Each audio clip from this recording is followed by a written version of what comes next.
नमस्कार दोस्तों। कि जैसा पाकिस्तान की तरफ से खबर आ रही है कि लगभग 1 करोड़ नौकरियां वहां पर खत्म हो सकती हैं, तो आइए समझने की कोशिश करते हैं कि आखिर ऐसा हो क्यों रहा है। देखिए, इस तस्वीर को तो आप अभी तक भूले नहीं होंगे, जहां पर प्रधानमंत्री, जो कि भारत के हमारे बड़े प्रिय प्रधानमंत्री हैं, उन्होंने बगैर कुछ कहे एक टाइम बम पाकिस्तान के प्रधानमंत्री के ऊपर गिरा दिया था और पूरी मीडिया में इसकी काफी चर्चा हुई थी। अब देखिए, इस तरह के टाइम बम या इस तरह के शौक पाकिस्तान को लगना कोई नई बात नहीं है। ऑपरेशन सिंदूर की वजह से तो अभी तक शौक में है।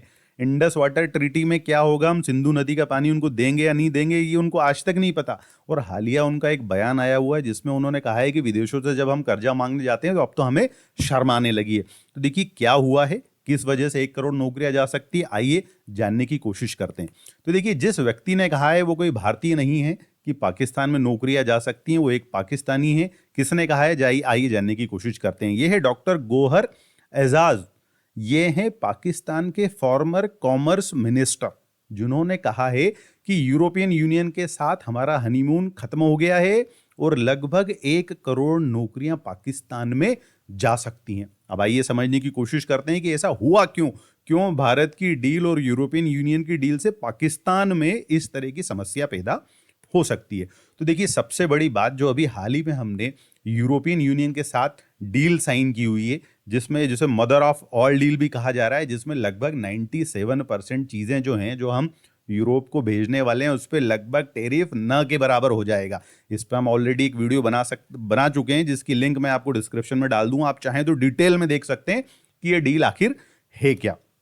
अब देखिए, पाकिस्तान को इससे क्यों तकलीफ हो रही है। देखिए, पाकिस्तान के साथ एक डील यूरोपियन यूनियन ने ऑलरेडी की हुई है, जो कि सन 2014 से चल रही है। उस स्कीम का नाम है generalized scheme of preference plus, जिसे जीएसपी प्लस स्कीम भी कहा जाता है। इस स्कीम के तहत सन 2014 से पाकिस्तान से जाने वाली लगभग 85% चीजें यूरोपियन यूनियन में टैक्स फ्री हैं। जो ड्यूटी लगती है वो उनके ऊपर लगभग नहीं लगती है, ये लगभग न के बराबर लगती है। विशेष रूप से वो टेक्सटाइल और कपड़े वहां पर भेज रहे थे, और इसी दौरान भारत पर यहां पे 9 से 12% का टैक्स लग रहा था। अब देखिए, तकलीफ क्यों हो रही है, क्योंकि भारत ने यूरोपियन यूनियन के साथ एक बड़ी डील साइन कर ली है, और अब भारत को भी यूरोपियन यूनियन में लगभग न टैक्स के बराबर एंट्री मिल जाएगी। अब पाकिस्तान के लिए एक बहुत बड़ा कंपटीशन भारत की तरफ से खड़ा हो जाएगा, जिसकी वजह से वहां पर यह माना जा रहा है कि उनका एक्सपोर्ट सेक्टर जो है